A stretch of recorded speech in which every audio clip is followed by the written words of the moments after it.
안녕하세요. 저는 꽤 오래전에 소중한 아내를 떠나보내고 홀로 아들 하나를 키워가며 작은 음식점을 꾸려온 평범한 60대 남자입니다. 늦은 나이에 저를 낳아주신 부모님은 제가 혼인한 지 얼마 안 되어 마치 약속이라도 하신 듯 차례로 이 세상을 떠나셨어요. 몇 년 후에는 아내마저 사고로 세상을 등지고 정말 괴롭고 원통한 나날들이었습니다. 그런 힘든 시간들 속에서도 제가 견딜 수 있었던 건 오직 제 아들 덕분이었답니다. 태어날 때부터 제 어린 시절 모습을 빼닮은 저희 아들은 동네에서 소문난 엄마 껌딱지였어요.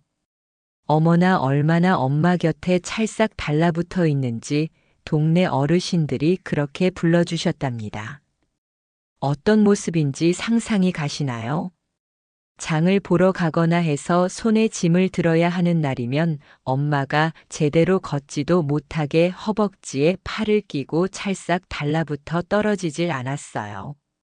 그런 아들 때문에 저는 아내의 손을 잡아보는 것도 쉽지 않았답니다. 늘 엄마의 두 손은 아들이 차지해야 했거든요. 가끔 서운한 순간들도 있었지만 그래도 저는 그런 아들이 정말 좋았습니다. 그런 말 있잖아요. 눈에 넣어도 아프지 않은 자식이라고.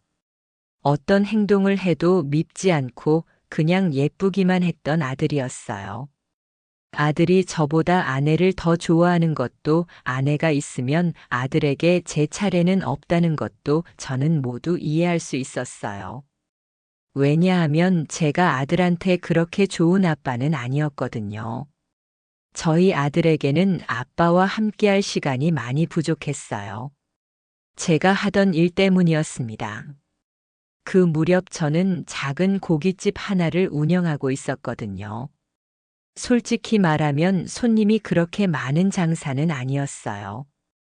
저희 가게가 유독 그랬던 것 같은데 뭐가 문제인지 정확히 알 길이 없어 늘 답답했지만 손님이 하나도 안 들어와서 그냥 포기하고 집에 일찍 들어갈까 하는 날이면 어떻게 알았는지 문 닫을 시간에 딱 맞춰 손님이 들어오곤 했거든요. 어라, 장사 끝났어요? 하시는 그 말씀들에 저는 차마 그렇다는 대답을 할 수 없었고 한 팀이라도 팔아야 오늘 장사가 된다는 미련으로 늦은 시간까지 그 한 테이블 손님들을 위해 자리를 지켰습니다. 손님이 없으니 그렇게라도 해서 조금이라도 벌어야 했기 때문이었죠. 그러다 보니 아들과 아내와 함께 보내는 시간들이 점점 더 귀해질 수밖에 없었습니다. 하루가 다르게 빠르게 커가는 아들을 더 많이 눈에 담을 수 없다는 생각에 힘이 빠지다가도 늦은 밤 방문 틈 사이로 보이는 곤히 잠든 두 사람의 얼굴을 보면 거짓말처럼 힘이 솟아났어요. 그렇게 저는 가족이 있다는 것이 세상 그 어떤 것보다 복받은 일이라는 걸 매 순간 느끼며 살았습니다. 아들은 비록 저를 서먹하게 했지만 아들은 저에게 비타민 같은 존재였어요. 가끔 매출이 하나도 없는 날엔 아내가 아들의 손을 잡고 가게로 오기도 했는데 불판 가득 고기를 굽는 것 대신 남은 자투리 고기로 설렁탕을 끓여다 주면 아들이 곧잘 먹더라고요. 그렇게 오물오물 잘도 씹어먹는 아들 녀석을 보고 있으면 한탄하던 마음도 곧 넘쳐 흐를 것 같던 눈물도 쏙 들어가곤 했습니다. 아마 아이가 있는 세상의 모든 부모들이 제 마음을 공감하지 않을까 생각해요. 비록 아빠를 서먹해 하는 아들이었지만 미운 구석은 없는 그런 착한 아이였다고 자부합니다. 제가 아빠라서 그런 게 아니고 그 녀석이 제 아들이라서 그런 것도 아니에요. 아이가 한 10살이 됐을 때 갑자기 어느 날 모르는 번호로 전화가 와서 받아보니 아들이 생전 알지도 못하는 어떤 할머니 집에 있다는 전화였어요. 자기 아들이 저희 집에 있는데 와서 좀 데려가시라고. 저희 집에서 그리 멀지 않은 동네였지만 그래도 10살 인생을 살면서 한 번도 가본 적이 없을 낯선 동네일 텐데 왜 혼자 그곳까지 가게 되었는지 심장이 철렁했어요. 혹시나 길을 잃어 모르는 할머니께 울면서 도움을 청한 것은 아니었을지, 혼자 애를 태웠을 아들을 생각하며 아내와 함께 부랴부랴 그 어르신 댁으로 달려갔는데, 울지는 않았을지 놀란 마음에 잔뜩 기죽어 있지 않을지 정말 걱정하며 대문을 열었을 땐 요구르트 하나를 물고 해맑게 웃으며 멀뚱멀뚱 저희를 바라보는 아들이 있었습니다. 진우야, 여기서 뭐해? 어쩌다 여기에? 아내는 울먹이며 달려가 냅다 아들을 끌어안았고 그 소리를 들은 그댁 할머니께서 작은 미닫이 문을 열고 모습을 드러내셨어요. 눈에 띄게 굽은 허리와 새하얗게 변한 머리칼이 그 연세를 어림짐작할 수 있게 했었죠. 그런데 신세를 많이 졌다고 저희 아들이 이쪽 동네 길을 잘 몰라서 헤맸다고 봅니다 하고 정말 감사드린다며 인사를 드렸더니 그 할머니께서 냅다 큰 소리로 말씀하시더군요. 무슨 소리야? 저 똘똘한 것이 할머니 무겁다고 저 수레를 끌고 우리 집까지 와준 건데 어찌나 영특하고 야무진 녀석인지 칭찬 왕창 해주라고. 내가 연락했소이다. 내가 직접 가서 말해주마 했는데 요 녀석이 글쎄 할머니는 힘드니까 자기가 엄마 아빠한테 전화를 하겠다 그러네. 줄 것도 없이 미안하고 고마워서 혼났어. 아들 참 예쁘고 착하게 잘 키웠다. 자식 농사를 정말 잘 지었어. 어르신의 말씀을 듣고 보니 그제야 미닫이 문 앞을 가리고서 있던 낡은 수레 하나가 눈에 들어왔습니다. 군데군데 종이 상자에서 떨어져 나온 종이 조각들이 수레 위에 흩어져 있었고 할머니의 양손엔 아들이 먹고 있는 것과 같은 종류의 요구르트 2개가 들려 있었어요. 이윽고 할머니께서는 아들 덕분에 편하게 이 길을 올라오셨다며 요구르트를 저희 부부에게 건네시고 정말 눈물이 쏙 나도록 너무 고마운데 줄게 마땅치 않아 미안해서 어째요. 먹을 것도 없겠지만 천천히 마시고 날이 더 어두워지기 전에 집으로 가게나. 아들 참 잘 키웠어. 복 받을 거야. 아무리 사양을 해도 아내가 옆구리를 쿡 찌르며 껍질을 까서 준 요구르트를 최대한 천천히 맛보았습니다. 그러면서 자연스럽게 할머니를 바라보았어요. 아마 대부분의 사람들이 그러하겠지만 연로하신 할머니를 바라보고 있으니 그 생김새와 목소리가 전혀 다름에도 불구하고 이상하게 어머니 생각이 나더군요. 저희 어머니와 제가 나이 차이가 정말 많이 났었거든요. 제가 기억하는 어머니의 얼굴은 늘 주름이 가득한 얼굴이었고 희다 못해 회색이 되어버린 머리칼은 늘 질끈 묶여 있었답니다. 그래서 그 할머니를 보며 어머니 생각이 들었던 것 같아요. 살아계셨다면 이런 모습이었을까? 아니 어쩌면 이보다 더 늙은 모습을 하고 계셨을까? 하고 말입니다. 그렇게 최대한 천천히 마시려던 요구르트는 금세 바닥을 보였고 그 낯선 할머니의 배웅을 받으며 저희 가족은 집으로 돌아가게 되었어요. 그리고 집으로 돌아가는 길 아들의 속마음을 들어볼 수 있게 되었습니다. 어쩌다가 모르는 할머니의 손수레를 끌어들이게 되었느냐고 물었더니 아들의 대답이 참으로 기특했어요. 집에 가려고 친구랑 인사하고 걸어가는데 리어카에 가득 종이들이 쌓여 있었어.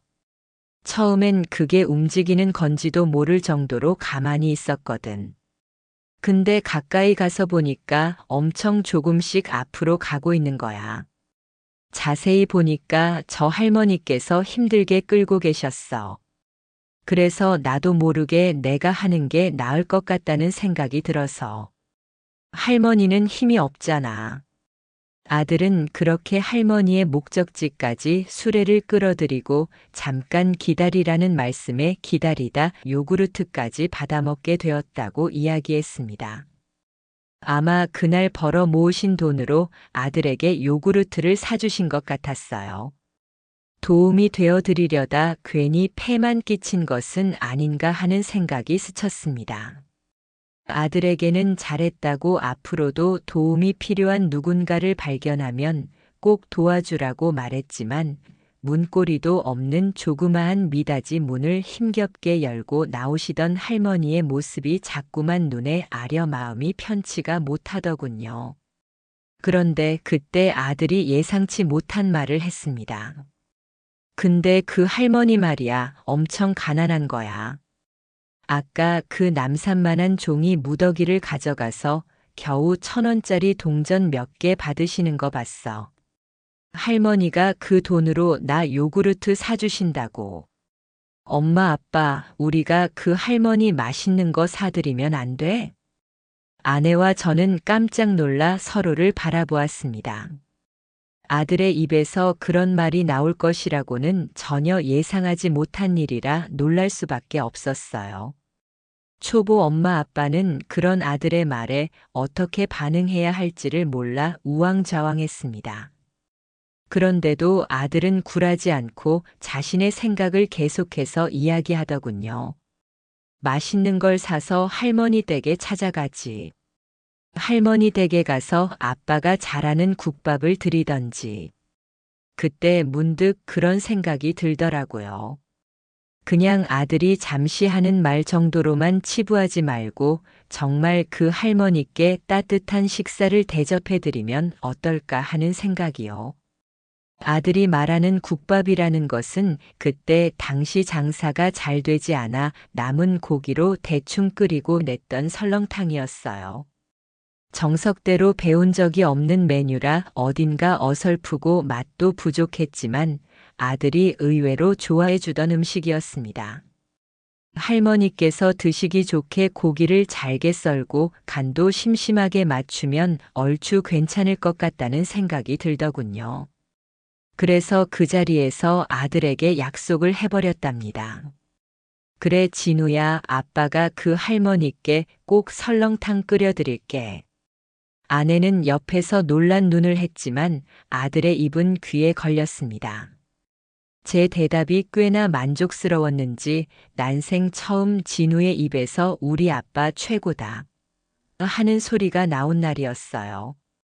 그 말을 듣는 저는 더 망설일 필요도 없이 세상에서 가장 맛있었으면 하는 설렁탕을 정성껏 끓였습니다. 그리고는 그 설렁탕을 냄비째로 들고 그때 그 할머니 댁으로 향했어요.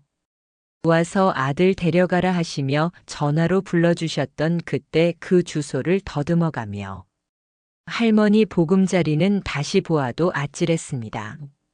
설렁탕을 많이 해서 생각보다 너무 많이 해서 나눠 먹으려고 가지고 왔다는 제 말을 믿지 않으시던 할머니의 얼굴엔 미안함과 기쁜 감정이 섞여 있었어요. 그런데 그때 할머니께서 하신 말씀에 가슴이 뭉클했어요. 나 혼자 산 지는 꽤 됐어. 이 동네에 다 나 같은 사람들 모여 살아. 그래도 너무 안쓰러워 안 해도 괜찮아. 혼자 있는 늙은이 걱정돼서 다시 걸음해 본 거지. 아들이나 아빠나 마음이 영 착하네. 주말마다 나 살았나 죽었나 들여다보고 먹을 거 나눠주는 젊은이들이 있어. 부지런하고 고마운 사람들이지. 그러니 자네 너무 걱정 말게. 오늘 나눠준 설렁탕과 그 마음은 내 눈 감을 때까지 잊지 않을게. 고마워. 다행이다 하고 생각했습니다. 집까지 가는 길도 높고 험한 그 동네에서 할머니 혼자 그 누구의 손길도 없이 하루하루를 살아가신다 생각하니 마음이 불편했었는데 그나마 다행이라는 생각이 들더라고요. 그리고는 생각했습니다. 아들의 말을 그냥 넘기지 않고 그 마음을 고이 담아 설렁탕을 끓이기를 참 잘했다고 말입니다. 학교에 다녀온 아들은 자기가 공부를 하는 동안 아빠가 그 할머니께 정말로 설렁탕을 끓여다 드린 이야기를 듣고 아주 기뻐했습니다. 그리고 마음 가득 모르는 할머니의 걱정에 슬퍼하던 아들에게 할머니께서 하신 말씀을 전했어요. 그럼 나도 그런 사람 할래. 도와주는 사람. 어쩌다 길에서 마주치면 도와주는 사람 말고 맨날 맨날 도와주는 사람. 그 말을 하는 아들의 말투와 눈빛에서 진심이 느껴졌습니다. 그 순간의 감동을 어떻게 표현해야 할지 모르겠어요. 부모들은 하지 못하는 생각을 정말 아이들은 해내는 것 같더군요.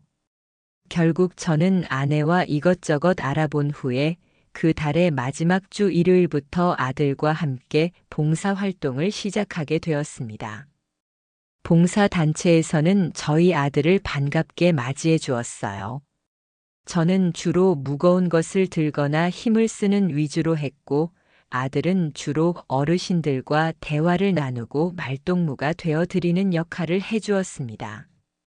그 시기부터 아들과 점차 친해지게 되었던 것 같아요. 엄마 없이 오로지 아빠와 단둘만 있을 수 있는 시간. 그 봉사 활동이 아니었다면 그렇게 일찍 찾아오지 않았을 것 같습니다. 그리고 저희 아내는 아들과 제가 함께 봉사 활동을 시작한 지 석 달 만에 세상을 떠났습니다. 대전에서 살던 처제와 아이들이 놀러 온다는 말에 마중을 나갔다가 생긴 사고였어요. 그때 충격은 솔직히 어떤 말로도 표현을 할 수가 없었습니다. 부모님 두 분을 떠나 보내기도 했던 저였지만 표현할 수 없는 다른 무언가가 있었어요. 부모님께서 돌아가셨을 때에는 실감이 나지 않았고 아내가 그렇게 됐을 때에는 허전함에 미쳐버릴 것 같았습니다. 물론 다 너무나도 슬프고 힘들었던 시간이었습니다. 하지만 왜 제게 자꾸 그런 일이 일어나는 것인지 스스로를 자책하고 원망하게 되더군요. 지켜내지 못했으니까요. 그렇게 아내가 곁을 떠난 지 1년이라는 시간이 흘렀습니다. 물론 그간 아들을 먹여 살려야 한다는 생각에 다시 고깃집 문을 열고 억지로 하루하루를 살기는 했어요. 그렇지만 도저히 웃을 수가 없더라고요. 웃지 않는 주인이 있는 식당엔 더욱이 더 손님들이 발길을 끊었고 저는 점점 더 어두워져만 가고 있었습니다. 그 사이 아들은 초등학교를 졸업하고 저희는 마치 꼭 평범한 집의 가족들처럼 학교 앞에서 사진도 찍고 동네 중국집에서 짜장면도 함께 먹었답니다. 그로부터 며칠 뒤 저는 아들이 흔들어대는 손길에 못 이겨 어렵사리 눈을 떴습니다. 귀가에 새소리가 들려오는 일요일 아침이었어요. 그런데 그때 아들이 하는 말에 미간의 주름이 스르르 눈 녹듯 사라지고 정신이 들었습니다. 아빠 일어나. 오늘 일요일이잖아. 봉사활동 가야지. 1년 만에 듣는 소리였어요.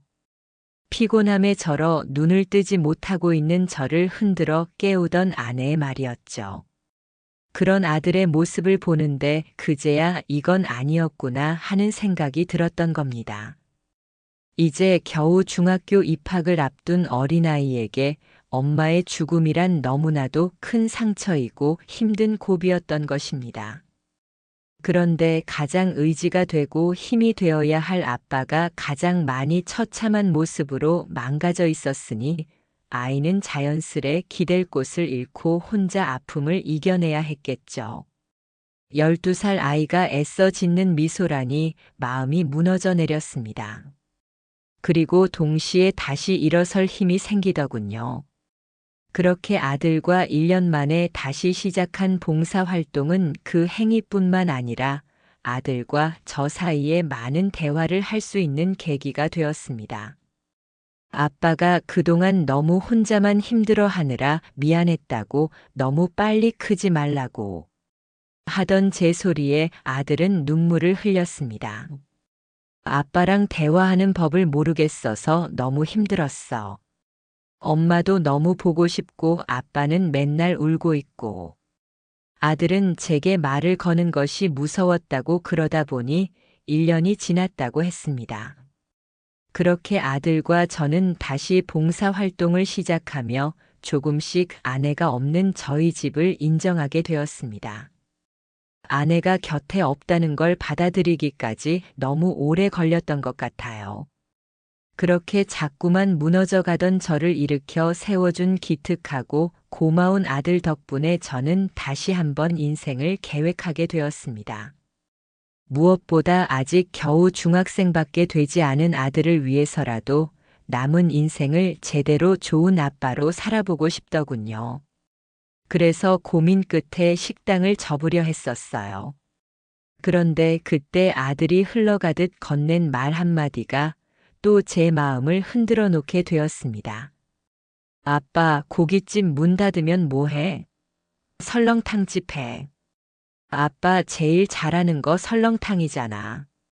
할머니, 할아버지들도 다 맛있다고 했잖아. 돈 받고 팔라고. 왜 그 생각을 못 했을까요? 그냥 늘 해오던 것만 해야 하는 줄 알고 팔리지도 않는 고기를 굽고 또 구우며 시간만 낭비했다는 후회가 밀려왔습니다. 그렇게 저는 가게 내부를 열심히 뜯어 고치고 쓸고 닦는 것부터 다시 시작하게 되었습니다. 그래도 그렇게 저의 두 번째 식당은 성황리에 개업식을 하게 되었어요. 그런데 하루 이틀 한 달까지는 개업발로 이어간다고 생각했었지만 2달이 지나도 1년이 지나도 식당엔 손님들로 늘 가득하지 뭡니까? 아들이 군대에 가기 전까지도 저와 함께 꾸준히 봉사활동을 다니며 본인이 살고 싶은 인생에 한 발자국씩 가까워지고 있었습니다. 아들이 군대에 가고 나서도 저는 봉사활동을 계속 이어나갔어요. 사회복지사가 꿈이었던 아들의 아버지 혼자라도 꼭 가시라는 당부가 있기도 했고, 저도 그 활동 자체에서 느끼는 감정들을 외면하기 힘들었기 때문이었습니다. 그렇게 소소한 순간들에서 여러 감정들을 느끼며 하루하루를 보냈던 어느 날의 일입니다. 식당에 웬 중학생 되어 보이는 아이 하나가 혼자 조심스럽게 들어오더군요. 아침 장사를 시작하기도 전이라 좀 기다려 달라는 말을 하려고 했었어요. 그런데 가까이 다가가서 보니 아이의 꼴이 말이 아니었습니다. 얼굴은 퉁퉁 부어 있었고 며칠 씻지도 못한 것처럼 꼬질꼬질했어요. 입고 있던 체육복에는 인근 중학교의 마크가 그려져 있었습니다. 본능적으로 힘든 아이라는 생각이 들었습니다. 하지만 먼저 내색하진 않았어요. 아직 재료 손질이 다 되질 않아서 장사 시작하려면 30분 정도 남았는데 앉아서 기다려줄 수 있겠니? 그래서 되도록 다정하게 아이의 눈을 바라보며 말했습니다. 그렇게 불쌍하다는 생각과 빨리 한 그릇 끓여 먹여야겠다는 생각으로 서둘러 주방으로 들어가려던 그때였습니다. 다급히 돌아서는 저를 아이의 힘찬 인사가 붙잡아 세웠습니다. 안녕하세요, 사장님. 저는 혜성중학교 1학년 김태준입니다. 쩌렁쩌렁한 그 목소리에 얼마나 놀랐는지 모릅니다. 아이가 한 말의 주된 내용은 돈을 빌려달라는 말이었습니다. 중학생 1학년에 겨우 입학한 아이가 낯선 식당에 들어와 돈을 빌려달라고 하는 일이 세상에 얼마나 더 있을까요? 당황스럽기는 했지만 아이의 말을 끝까지 들어주고 싶어 귀를 기울였습니다. 엄마가 급하게 수술을 하셔야 하는데 수술비가 없다고 그래서 돈을 빌려주셨으면 한다는 말이었어요. 아저씨 죄송합니다. 엄마 수술비가 300만 원이 부족해요. 제가 1년 동안 5천 원씩 매일 갚으면 182만 5천 원이고요. 2년을 갚으면 365만 원이고요. 제가 2년 동안 매일 와서 갚겠습니다.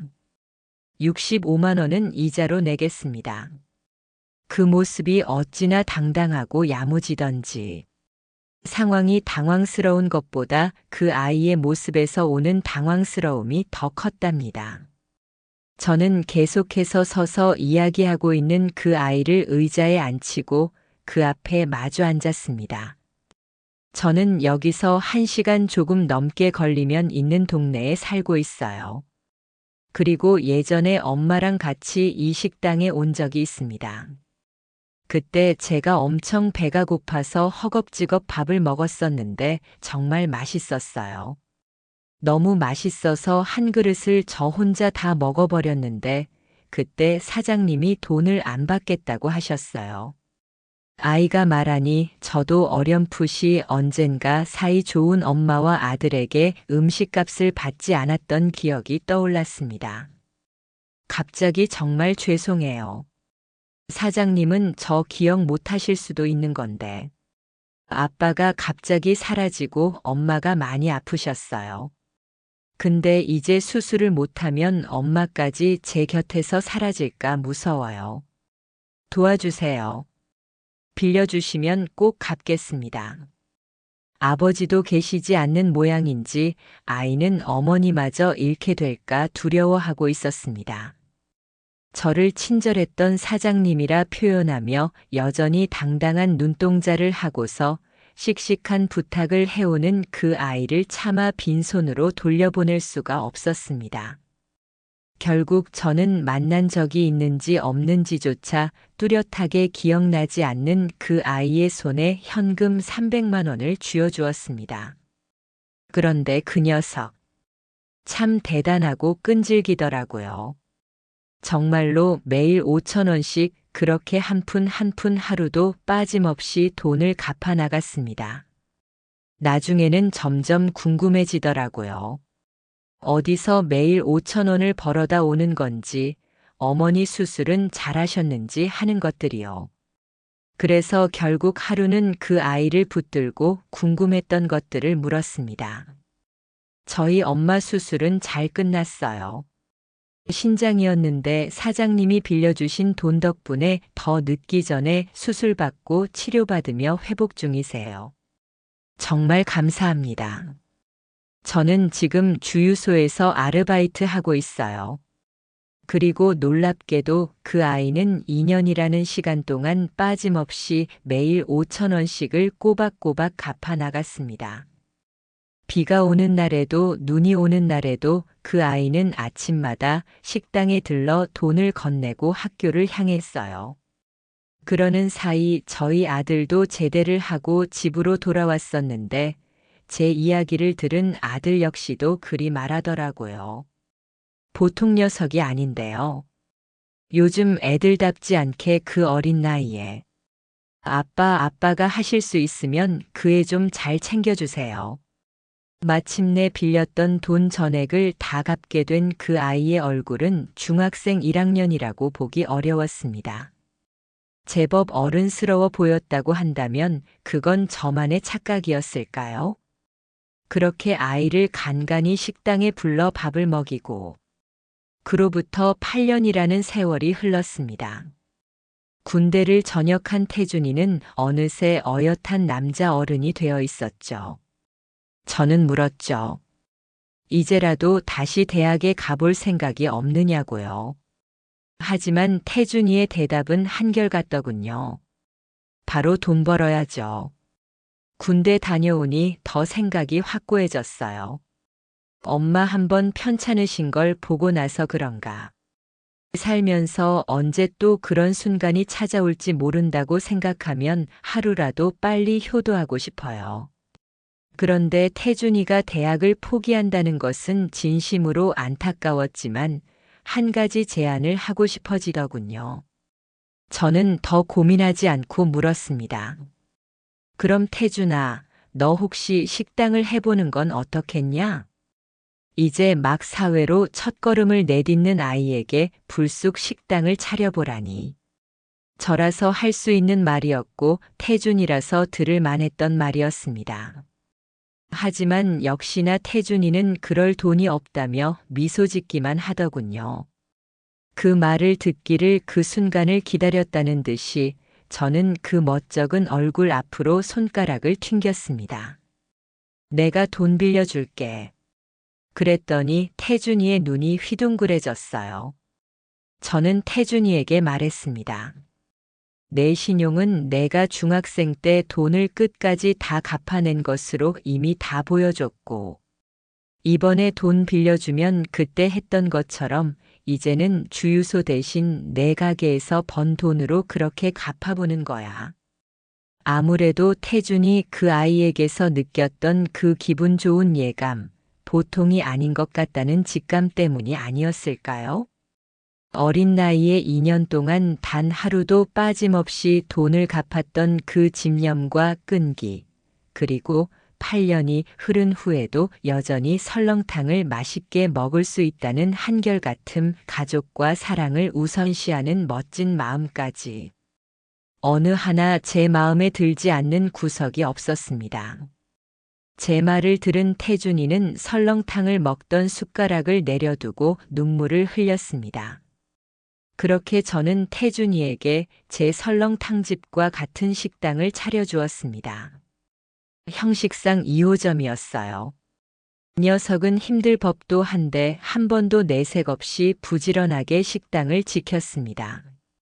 열심히 하는 모습을 보고 있으면 저까지 힘이 나서 살짝 느슨해졌던 긴장감을 다시 가지고 열심히 하게 되었어요. 저희 식당의 가장 기본 메뉴였던 설렁탕부터 함께 나가던 김치 깍두기 물 한 잔까지.